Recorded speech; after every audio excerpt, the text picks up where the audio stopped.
My name is Felicity Vance. I'm 38. At 12:47 a.m. on a Tuesday in October, my 11-year-old son Tucker called me from my parents' garage, whispering through sobs that his Uncle Colt had just slammed him against a workbench and cut his arm open with a broken beer bottle. "Mom, there's so much blood," he whispered. "Uncle Colt says if I tell anyone he pushed me, he'll—" The line went dead. I was 14 miles away at a late custody hearing that had run until midnight. I hit redial 7 times. Nothing. I called my parents' landline. My mother Della picked up on the first ring, her voice sharp and alert like she'd been waiting. "Felicity, do not come over here." "Mom, Tucker just called me. What happened? Is he hurt?" "Your son attacked Colt first. Colt defended himself. Tucker's being dramatic like always. We've already called 911 and told them the truth, that Tucker has behavioral problems, and you've been too soft on him his whole life." My hands went numb on the steering wheel. "What are you talking about? Tucker doesn't have mom. I need to speak to my son right now." "You need to get control of that boy before someone presses charges." She hung up. I drove 14 miles in 9 minutes. When I pulled into the driveway at 12:56 a.m., there were 2 police cars parked outside, lights spinning red and blue across the white Colonial's facade. I ran inside and found my father Rufus blocking the hallway to the garage, arms crossed. "You're not going back there, Felicity." "That's my son. Move." "The officers are handling it. Colt gave his statement. Tucker's being questioned. You always baby that kid. This is what happens when you don't discipline properly." I shoved past him. A female officer met me at the garage door, hand up. "Ma'am, are you the mother?" "Yes." "Where is Tucker?" She gestured behind her. Tucker sat on an overturned paint bucket, his left forearm wrapped in a dish towel that was already soaked through with blood. His face was streaked with tears and dirt. His eyes found mine and something in my chest tore clean open. Before I go on, if stories about standing up for yourself mean something to you, please hit like and subscribe, and tell me in the comments where you're watching from right now and what time is it there. I knelt in front of Tucker. "Baby, let me see." The officer stepped between us. "Ma'am, we need to get his statement first without parental interference." "He's 11 years old and he's bleeding. I'm not interfering. I'm his mother." "Your brother-in-law filed a report stating the minor attacked him unprovoked with a glass bottle. We need to—" "My brother. Colt is my brother, not my husband's brother. And that's not what happened." My mother appeared in the doorway behind the officer, her voice dripping with manufactured concern. "Officer, my daughter has always been overprotective. Tucker has issues with aggression. We've tried to tell her for years, but she refuses to see it. Tonight, Colt asked him politely to stop playing loud music in the garage, and Tucker threw a bottle at his head. Colt pushed him away to defend himself." I looked at Tucker. His eyes were wide and terrified. He shook his head once, tiny, desperate. "That's a lie," I said. My father's voice came from behind my mother. "Felicity, don't make this worse." "Where's Colt?" I asked the officer. "He's inside giving his statement to my partner. He sustained a minor head injury and—" "Show me." "Let me take you back 6 years to the last time I trusted my family's version of events. Tucker was 5 years old. We were living in a rental duplex on Sycamore Avenue after my divorce from his father, and I was barely scraping by on a junior attorney's salary at the county public defender's office. My parents had offered to watch Tucker twice a week after daycare to save me money. One Thursday in November, I picked Tucker up at 7 p.m. and found him sitting alone in their dark living room, still in his daycare clothes, no dinner, no homework done. My mother was in the kitchen on the phone, laughing. My father was in his study watching television. "Where's Colt?" I asked my mother. "Oh, he left 2 hours ago. Had plans." "You told me Colt would be here to watch Tucker while you ran errands." "I said we'd handle it, Felicity. Stop being so particular." Tucker hadn't eaten since noon. When I asked him why he didn't tell Grandma he was hungry, he whispered, "Uncle Colt said Grandma was busy and I'd get in trouble if I bothered her." I stopped bringing Tucker to their house after that. My mother called me ungrateful. My father said I was making mountains out of molehills. Colt sent me a text that said, "Your kid, your problem princess." I should have listened to that moment. I didn't. Now, 6 years later, I was standing in the same house, staring at the same people, and they were telling me my son was a liar. The officer led me into the kitchen. Colt sat at the table with an ice pack pressed to his left temple, talking to a male officer who was taking notes. When Colt saw me, his mouth curved into something that wasn't quite a smile. "Hey, sis, tough night, huh?" I looked at the ice pack. There was no blood, no visible swelling, no cut. "What happened?" I asked. "Your kid has a temper." I asked him to turn down his music. He called me a deadbeat, threw a bottle at my head, and when I tried to grab it away from him, it broke and cut his arm. I pushed him back to protect myself. That's it. Tucker doesn't listen to music in the garage. He doesn't even like being in the garage, and he would never call you that. Colt's smile widened. "He did tonight, princess." That word, princess. He'd been calling me that since I was 16 and got into law school early admission. He'd been calling me that when I paid off his $1,200 credit card debt 4 years ago. He'd been calling me that when I loaned him $900 for car repairs that he never paid back. "You're lying," I said. The male officer looked up from his notepad. "Ma'am, that's a serious accusation." "He's lying, and I can prove it. Tucker, come here." Tucker appeared in the doorway, the female officer behind him. His towel had been replaced with gauze and medical tape, but blood was already seeping through. "Tucker, tell the officer what happened." Tucker's voice was so small. "I was sitting on the floor reading. Uncle Colt came in and said I owed him money. I said I didn't have any money. He said Mom owed him money, and I was gonna pay for it. He grabbed my arm and pushed me into the workbench and—" "That's not true," Colt said, standing up. "The kid's scared and making things up." "Let him finish," I said. Tucker's voice broke. The bottle was already in his hand. He didn't pick it up off the floor. He brought it with him. Silence dropped over the kitchen like a wet blanket. My mother stepped forward. "Tucker, honey, you're confused. You're in shock. Uncle Colt would never—" "He said if I told anyone, he'd make sure Mom lost her job." My father's voice cut across the room. "Enough! Felicity, take your son to the hospital and get him stitched up. We'll handle this as a family, not with police involved." "Officer, I think we've all had a misunderstanding here. My grandson is traumatized and confused. We don't want to press charges." The male officer looked at me. "Ma'am, do you want to press charges against your brother?" I looked at Colt. He was staring at me with that same half-smile, ice pack lowered, completely relaxed. He knew exactly what would happen if I said yes. The family would close ranks. My parents would testify for him. I'd become the villain who destroyed Thanksgiving and Christmas and every family gathering for the rest of our lives. "Yes," I said. "I want to press charges." My mother gasped like I'd slapped her. My father's face turned the color of raw liver. Colt's smile finally dropped. "You'll regret this, princess," Colt said quietly. The officers took statements from all of us. They photographed Tucker's arm. They noted the broken glass on the garage floor, the blood spatter on the workbench, the lack of any visible injury on Colt beyond the ice pack he was holding. They noted that Colt had a prior restraining order violation from 2 years ago, when he'd shown up drunk at his ex-girlfriend's apartment and kicked in her door. At 2:34 a.m., they arrested Colt on suspicion of assault on a minor. My mother stood on the porch and screamed at me as I loaded Tucker into my car. "You've destroyed this family, Felicity. Your own brother. You've always been jealous of him." I drove Tucker to Mercy General Hospital. We sat in the ER waiting room for 90 minutes. Tucker fell asleep against my shoulder, his injured arm cradled in his lap. At 4:18 a.m., a nurse called us back. The doctor counted 32 stitches needed to close the gash that ran from Tucker's wrist to his elbow. There were still tiny shards of glass embedded in the wound that had to be removed with tweezers. "How did this happen?" the doctor asked. I told him the truth. He documented every word. 2 days later, Colt was released on $15,000 bail that my parents paid.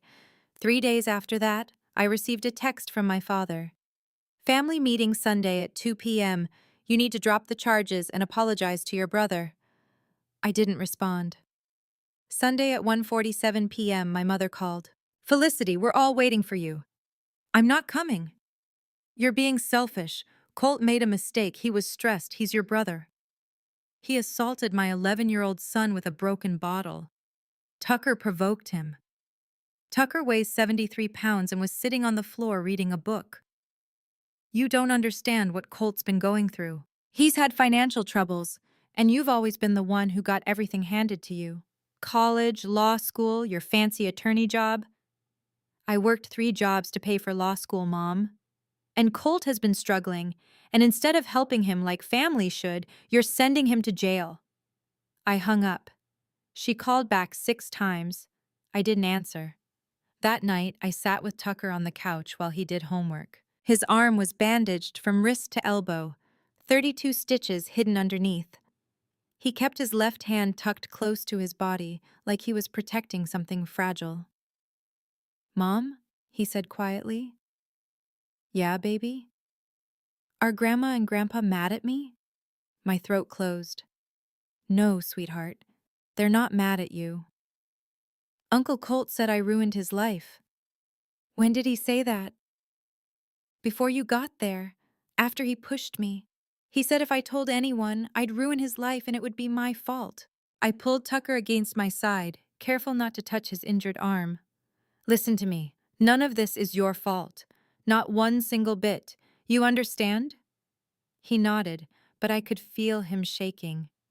Over the next 3 weeks, my parents called me 17 times. I didn't answer. They sent me 12 text messages ranging from, please be reasonable, to, you've always been dramatic and vindictive. Colt sent me one message that said, 3,800 or else. I stared at that message for 10 minutes before I understood. $3,800. That's what he thought I owed him. For what? For the loans I'd given him that he never repaid? For the credit card debt I'd covered? For existing? I screenshotted the message and forwarded it to the detective handling Tucker's case. 4 weeks after the assault, I got a call from Colt's public defender. He wanted to arrange a meeting to discuss a resolution outside of court. What kind of resolution? I asked. Your brother is willing to attend anger management classes and pay for your son's medical bills if you agree to drop the criminal charges. No. Ms. Vance, I understand you're upset, but a trial will be traumatic for your son. He'll have to testify. He'll have to relive the incident. Is that really what you want for him? What I want is for my brother to be held accountable. Your parents have indicated they'll testify that your son has a history of aggressive behavior and that your brother acted in self-defense. My face went hot. They'll lie under oath?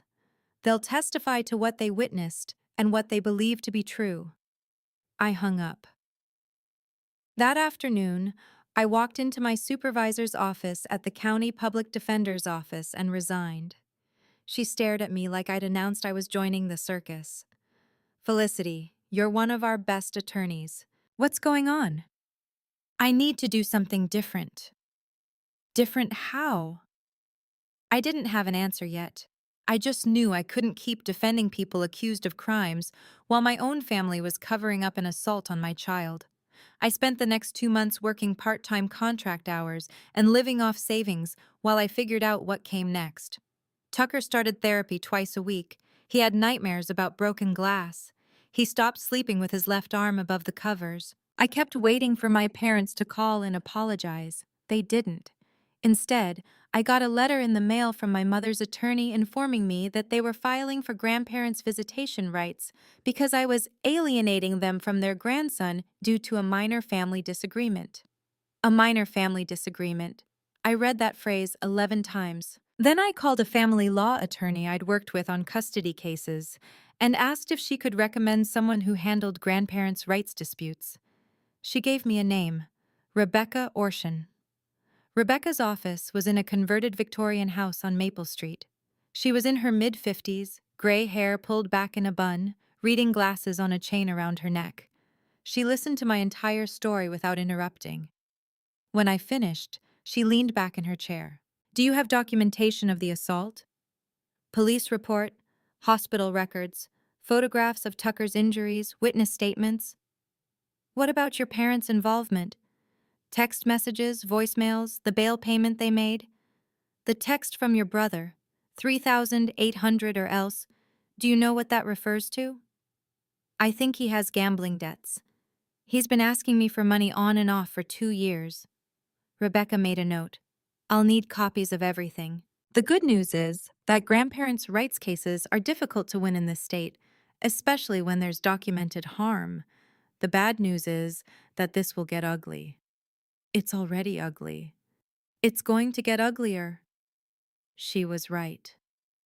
2 weeks later, my mother filed a declaration with the court claiming that I was an unfit mother who was coaching Tucker to lie about his uncle because I was jealous of Colt's close relationship with his nephew. I sat in my car in the courthouse parking lot and read that declaration 3 times. Then I called Rebecca. They're saying I'm unfit. I know. I got a copy. It's baseless. They're saying Tucker and Colt had a close relationship. Tucker barely knew Colt. We saw them maybe 6 times a year. We'll prove that. Do you have calendars, schedules, anything showing how infrequently you saw them? I pulled up my phone calendar. In the past 2 years, we'd attended 4 family gatherings at my parents' house: Thanksgiving, Christmas, Easter, and my father's birthday in July. That was it. I have proof, I said. The preliminary hearing for the grandparents' rights case was scheduled for January 14th. The criminal trial for Colt's assault charge was scheduled for February 23rd. I had 2 months to prepare for both. In December, I started working on something I'd been thinking about since I resigned from the public defender's office. I filed incorporation papers for a nonprofit called Coastal Kids Legal Aid. The mission: provide free legal representation to children in emergency custody and protection order cases. I worked on it nights and weekends while Tucker was asleep. I wrote grant applications. I contacted law school friends who might want to volunteer. I built a website. I didn't tell anyone what I was doing, not even Rebecca. On January 14th, I walked into Moulton County Superior Court for the grandparents' rights hearing. My parents sat on one side of the courtroom with their attorney, a man in his 60s named Howard Chen. I sat on the other side with Rebecca. Judge Maria Santos presided. She was in her early 40s, sharp-eyed, with a reputation for not tolerating nonsense. Howard Chen stood and presented my parents' petition. He painted a picture of loving grandparents who had been cruelly cut off from their only grandchild by a vindictive daughter who was using the child as a weapon. Then Rebecca stood. She presented the police report, the hospital records, the photographs of Tucker's 32 stitches, the text messages from my mother telling me to drop the charges, the bail payment records, Colt's prior restraining order violation, and finally the screenshot of Colt's text, 3,800 or else. Judge Santos looked at my parents over her reading glasses. Mr. and Mrs. Vance, are you aware that your son is currently awaiting trial for felony assault on a minor? My father cleared his throat. Your Honor, that's a misunderstanding. Our grandson has behavioral issues that... I'm reading a hospital report that documents 32 stitches and embedded glass fragments. What exactly is the misunderstanding? My mother spoke up, her voice trembling with manufactured emotion. Your Honor, Felicity has always exaggerated. She's dramatic. Tucker is fine. He's a child. Children get hurt. Children get hurt when adults assault them with broken bottles, yes, Judge Santos said dryly. She flipped through the papers in front of her. I'm denying this petition. Furthermore, I'm issuing a temporary restraining order prohibiting Mr. and Mrs. Vance from contacting the minor child until after the criminal trial concludes. This court does not facilitate access to children by individuals who enable or minimize documented violence. My mother stood up, her face red. This is outrageous. We're his grandparents. And Ms. Vance is his mother and legal guardian. Petition denied. Next case. I walked out of that courtroom, and sat on a bench in the hallway for 15 minutes. I wasn't crying. I wasn't celebrating. I was just sitting there trying to understand what had just happened. Rebecca sat down next to me. You okay? I think so. They'll appeal. I know. And the criminal trial is still coming. I know. She put a hand on my shoulder. You did the right thing. That night, I got a voicemail from my father. His voice was cold and clipped. You've made your choice, Felicity. Don't expect to hear from us again. I deleted it. 3 weeks later, on a Saturday morning in early February, I was in my kitchen making coffee when someone knocked on my door. I looked through the peephole and saw an elderly woman I didn't recognize at first. Then I realized it was Mrs. Elena Gutierrez, my parents' next-door neighbor. I opened the door. Mrs. Gutierrez? She was holding a manila envelope. Felicity, I need to show you something. I invited her inside. She sat at my kitchen table and opened the envelope. Inside was a printed screenshot from a Ring doorbell camera. This is from the night Tucker was hurt, she said. My doorbell camera faces your parents' driveway. The audio picked up something. She pulled out her phone and played a video file. The timestamp read 12:29 a.m., 18 minutes before Tucker called me. The audio was grainy but clear enough. Colt's voice. Where's the 3800, princess? Your mom said you'd pay me back. A pause. Tucker's voice, small and confused. I don't have any money. Colt. Then I guess we got a problem. A scuffling sound. A crash. Tucker crying out. Glass shattering. Colt. You tell anyone I pushed you, kid, and I'll make sure your mom loses her job. You understand? The video ended. I sat there staring at the phone. Mrs. Gutierrez reached across the table and took my hand. I gave this to the police the day after it happened, she said. They have the original file. I thought you should know it exists before the trial. Why didn't the detective tell me? Maybe he's saving it. Maybe he wanted to see if your brother would lie under oath first. She squeezed my hand. Felicity, I've lived next to your parents for 18 years. I've watched the way they treat you. I've watched the way they enable Colt. I'm not surprised by any of this. What do you mean? Your mother gave Colt the money for his gambling debts 6 times in the past 2 years. I heard her on the phone with the casino arguing about his credit line. She told them to call her if he went over $5,000 again. My stomach dropped. She funded his gambling? Every time. And she'd call you afterward and tell you that you needed to help your brother more, that family takes care of family. I thought about all the times my mother had called me selfish for not giving Colt more money.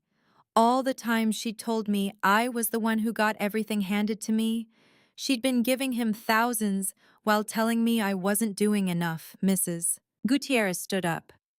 I wanted you to have a copy of that video before the trial, just in case. Thank you. And Felicity?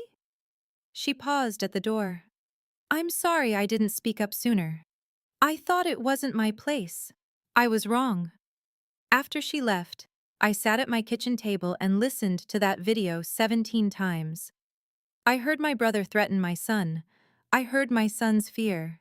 I heard the moment that changed everything. I called Rebecca and told her about the video. She was quiet for a long moment. This changes everything, she said finally. The detective already has it. Good. Don't mention it to anyone else. Let the prosecution spring it during the trial if they need to. What if they don't need to? Then you'll have it as backup. Either way, your brother is finished. The trial started on February 23rd at 9 a.m. I sat in the front row of the gallery with Rebecca on one side and Mrs. Gutierrez on the other. Tucker was not required to be there for opening statements.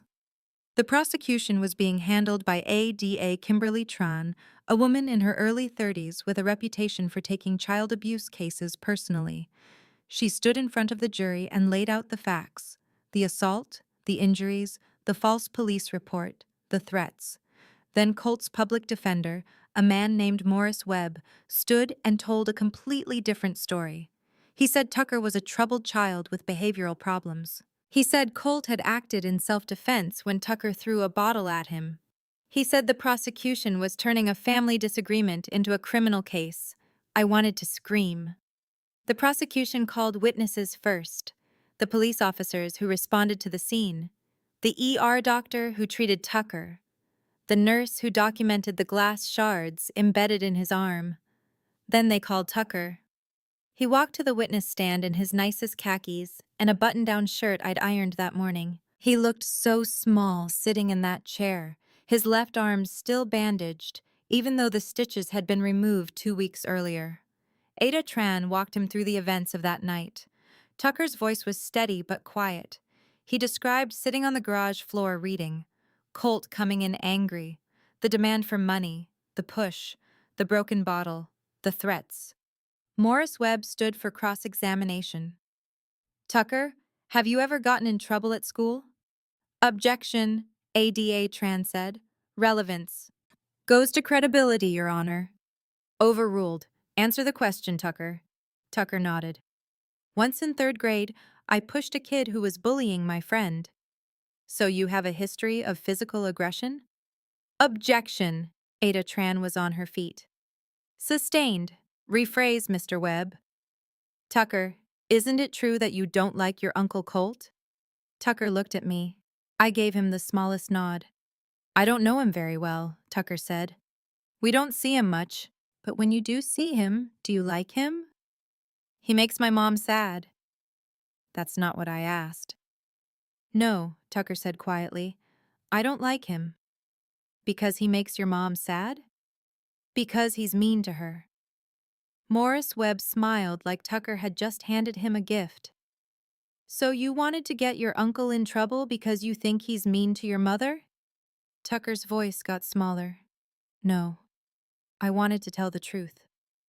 The cross-examination went on for another 20 minutes. By the end, Tucker's hands were shaking. When Judge Santos dismissed him, he walked past me with his head down. I wanted to grab him and run out of that courtroom and never come back. The defense called Colt next. He took the stand wearing a suit I'd never seen before, his hair neatly combed, his expression humble and regretful. He told the jury he'd made a mistake. He'd lost his temper. He'd pushed Tucker in self-defense when Tucker threw a bottle. He hadn't meant for anyone to get hurt. Do you love your nephew? Morris Webb asked. Of course I do. Do you regret what happened that night? Every single day. It was a performance, a good one. I watched 3 jurors nod sympathetically. Then Ada Tran stood for cross-examination. Mr. Vance, you said Tucker threw a bottle at you first? Yes. Where did he get the bottle? It was on the workbench. The police report indicates the broken glass was found on the floor near the workbench, not on the workbench itself. If Tucker threw it at you and you ducked, wouldn't the glass be on the opposite side of the room? Colt hesitated. I don't know. It all happened so fast. You also stated in your police report that you sustained a head injury when the bottle hit you, but the officers noted you had no visible injury. Can you explain that? It hurt. I had a headache. But no cut, no bruise, no swelling? No. Mr. Vance, do you have gambling debts? Colt's face changed. That's not relevant. Your Honor, it goes to motive. I'll allow it. Answer the question, Mr. Vance. I've had some financial trouble, but that has nothing to do with how much do you owe? I don't know exactly. Is it more than $3,000? Colt shifted in his seat. Maybe. Ada Tran pulled out a document. This is a statement from Pine Ridge Casino showing you owe $3,847 as of October 15th, 3 days before you assaulted your nephew. Did you ask your sister to pay this debt? I asked her for a loan. And did she agree? No. So you were angry with her? No. You sent her a text message 3 weeks after the assault that said 3,800 or else. What did that mean? I was frustrated. I didn't mean anything by it. You didn't mean anything by threatening your sister? I wasn't threatening her. I was just reminding her that you wanted $3,800? Yes. The same amount you owed the casino? Colt didn't answer. ADA Tran pulled out another document. Mr. Vance, you have a prior restraining order violation on your record from April 2022. Is that correct? That was a misunderstanding. You kicked in your ex-girlfriend's door at 2 a.m. after she refused to see you. Is that a misunderstanding? Objection. Morris Webb stood. Prejudicial. Your Honor, it goes to pattern of behavior. Overruled. Answer the question, Mr. Vance. I made a mistake, Colt said. I was going through a rough time. Like you were going through a rough time on October 18th when you assaulted an 11-year-old child? I didn't assault him. He attacked me first. Ada Tran walked back to her table and picked up a laptop. Your Honor, the prosecution would like to introduce new evidence. This is a video file from a Ring doorbell camera belonging to the defendant's neighbor, Mrs. Elena Gutierrez. It was recorded at 12:29 a.m. on October 18th, 18 minutes before the alleged assault. She played the video. Colt's voice filled the courtroom. Where's the $3,800, princess? Your mom said you'd pay me back. Tucker's small, confused voice. I don't have any money. Then I guess we got a problem. The scuffle, the crash, the glass, Tucker crying, Colt's threat. You tell anyone I pushed you, kid, and I'll make sure your mom loses her job. The courtroom went silent. Colt's face drained of color. Morris Webb stood. Your Honor, we weren't provided this evidence in discovery. It was provided to the defense 4 weeks ago, Ada Tran said calmly. Check your files, counselor. Judge Santos looked at Colt. Mr. Vance, you just testified under oath that your nephew attacked you first. The audio recording clearly shows you threatening him before the assault occurred. Do you wish to revise your testimony? Colt's mouth opened and closed. No sound came out. Mr. Vance? He did throw the bottle. You were just what? Extorting money from an 11-year-old child? Morris Webb sat down. He wasn't even trying anymore. The prosecution rested. The defense rested. The jury deliberated for 47 minutes. Guilty on all counts. Sentencing was scheduled for 6 weeks later. When I walked out of that courtroom, my mother was waiting in the hallway. My father stood behind her, his face like carved granite. Are you happy now? My mother asked. You've destroyed your own brother. He destroyed himself. We paid his bail. We stood by him. And you stood by that boy's lies. They weren't lies, Mom. You heard the recording. That recording doesn't prove anything except that Colt was frustrated about money. Tucker still provoked him. I stared at her. Tucker is 11 years old. And Colt is your brother. Blood is blood, Felicity. Then I guess I'm not your blood anymore. I walked past them. My father called after me. You'll regret this, Felicity. You'll regret choosing that boy over your own family. I didn't look back. 6 weeks later, on April 12th, I walked back into Moulton County Superior Court for Colt's sentencing. The courtroom was packed. Reporters sat in the back rows. Child advocate organizations sent representatives. Judge Herron presided. A different judge than the trial, specifically brought in for high-profile sentencings. Colt sat at the defense table in an orange jumpsuit. His public defender sat beside him, looking defeated. My parents sat in the front row on the left side. I sat on the right side with Mrs. Gutierrez, Rebecca, and Tucker. Judge Herron called the courtroom to order. We're here for sentencing in the matter of the State versus Colt Andrew Vance. Mr. Vance has been found guilty of felony assault on a minor, filing a false police report, and criminal threats. Before I pronounce sentence, does the defendant wish to make a statement? Morris Webb nudged Colt. Colt stood slowly. I just want to say I'm sorry, he said. His voice was flat, rehearsed. I made a mistake. I was going through a hard time financially and emotionally, and I took it out on my nephew. I never meant to hurt him. I love my family. I hope someday they can forgive me. He sat down. Judge Herron looked at him for a long moment.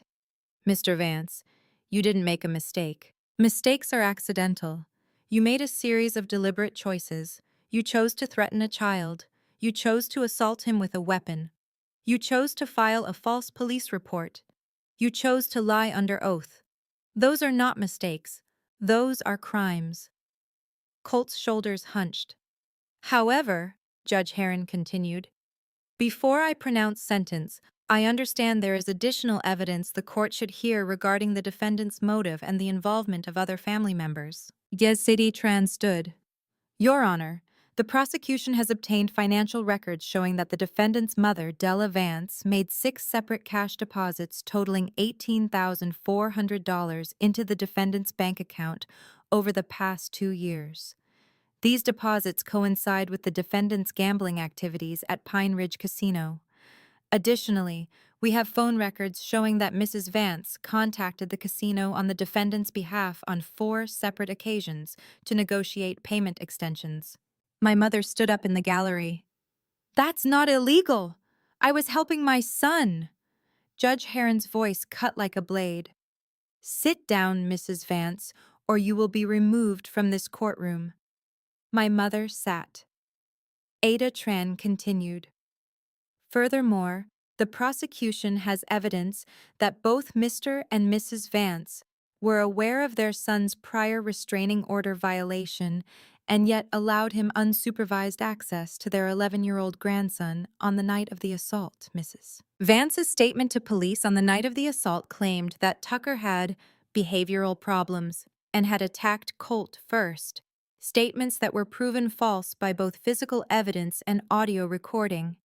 The prosecution believes that Mr. and Mrs. Vance knowingly aided and abetted their son's assault by providing false statements to police and by financially enabling the gambling addiction that motivated the assault. My father stood this time. This is outrageous. We're being slandered. Mr. Vance, sit down, Judge Heron said. One more outburst and you'll both be held in contempt. They sat. Judge Heron looked at Ada Tran. Are you recommending charges against Mr. and Mrs. Vance?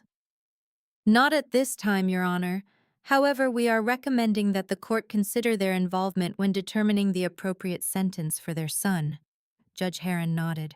Does the victim wish to make a statement? I stood. My legs were shaking, but my voice came out steady. Your Honor, I'm not here to ask for vengeance. I'm here to ask for accountability. My son Tucker is 11 years old. On the night of October 18th, my brother assaulted him with a broken bottle, threatened him, and then lied to police about it. My parents enabled that assault by funding my brother's gambling debts, by giving him access to my son, and by lying to police. For 6 weeks after the assault, they called me and texted me and told me I was destroying the family by refusing to drop the charges. They told me Tucker was lying. They told me I was dramatic and vindictive. I pulled out a manila folder. Your Honor, I have text messages, voicemails, and witness statements documenting their attempts to cover up this assault. I also have medical records showing that Tucker required 32 stitches, that he has permanent scarring on his left arm, and that he's been in therapy twice a week since the assault for nightmares and anxiety. Judge Heron took the folder. Thank you, Ms. Vance. Is there anything else you'd like to say? I looked at Colt. He was staring at the table. I want my brother to understand that he didn't just hurt my son's arm that night. He hurt Tucker's ability to trust adults. He hurt Tucker's sense of safety in the world, and he hurt our entire family by forcing us all to choose between truth and loyalty. I chose truth. I'll always choose truth. I sat down. Tucker reached over and took my hand. Judge Heron looked at Colt. Mr. Vance, stand up. Colt stood. You have been found guilty of felony assault on a minor, filing a false police report, and criminal threats. The prosecution has recommended a sentence of 5 years in state prison with the possibility of parole after 3 years. However, given the evidence of premeditation, the involvement of your parents in enabling your behavior, and your complete lack of genuine remorse, I am sentencing you to 7 years in state prison with no possibility of parole until you have served at least 5 years. Additionally, I am issuing a permanent restraining order prohibiting you from contacting the victim or his mother for the rest of your life. My mother let out a sob. My father put his arm around her. Furthermore, Judge Heron continued. I am recommending to the district attorney's office that they investigate Mr. and Mrs. Vance for filing false police reports and obstruction of justice. My mother stood again, her voice shaking. You can't do this. We're his parents. We were protecting our son. Judge Heron looked at her with something close to pity. Mrs. Vance, protecting your son would have meant getting him help for his gambling addiction and holding him accountable for his violence. What you did was enable him, fund him, and lie for him. That's not protection. That's destruction. The bailiff led Colt out of the courtroom. As he passed our row, he looked at me. His mouth moved, forming one word. Princess. I looked back at him and said nothing. After the sentencing, I stood outside the courthouse with Tucker, Mrs. Gutierrez, and Rebecca. Reporters approached me, asking for statements. I declined. Adia Tran came over and shook my hand. You did the right thing, she said. Thank you for believing us. Those Ring doorbell recordings sealed it. Without Mrs. Gutierrez, this could have gone very differently. I turned to Mrs. Gutierrez. She smiled. I only did what I should have done years ago. That evening, I got a phone call from my mother. I almost didn't answer, but something made me pick up. Felicity. Her voice was cold. I want you to know that your father and I are cutting you out of our will. We're severing all ties with you and that boy. You've chosen your path. Now you can walk it alone. Mom. She hung up. I stood in my kitchen holding the phone. Tucker appeared in the doorway. Was that Grandma? Yeah. What did she want? I looked at my son, 11 years old, scarred, brave, standing there waiting for me to tell him the truth. She wanted to let me know we're on our own. Tucker thought about that for a moment.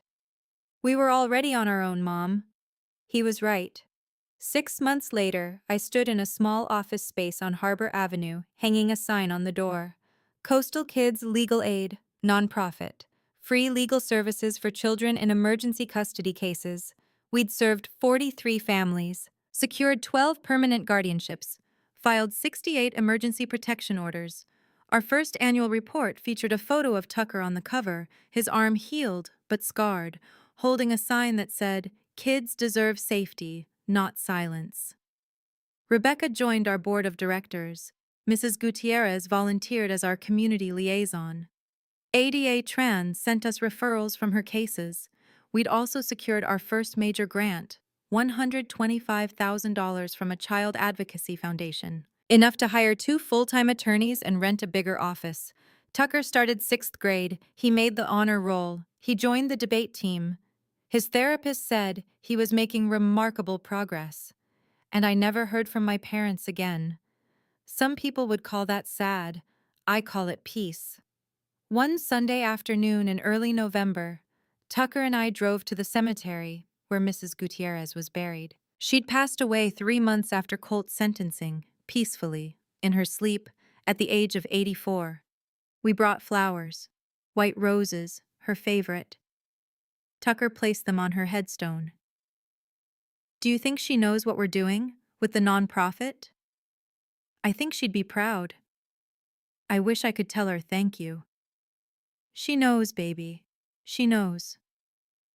We stood there in the afternoon sun, watching leaves fall from the oak tree that shaded her grave. If you're watching this and you've ever had to choose between protecting someone you love and keeping peace with people who refuse to see the truth, I want you to know something. Peace built on silence isn't peace. It's just fear with better manners. You don't need anyone's permission to protect yourself or the people you love. You don't need anyone's approval to tell the truth. And you don't need to light yourself on fire to keep people warm who would happily watch you burn. If you've ever walked away from people who demanded you stay silent about harm, type "I chose truth" in the comments. Or if you're still finding the courage to walk away, type "I'm finding my voice." Both are brave. Both are valid. If this story meant something to you, check the description for more stories just like this one. Thank you for being here.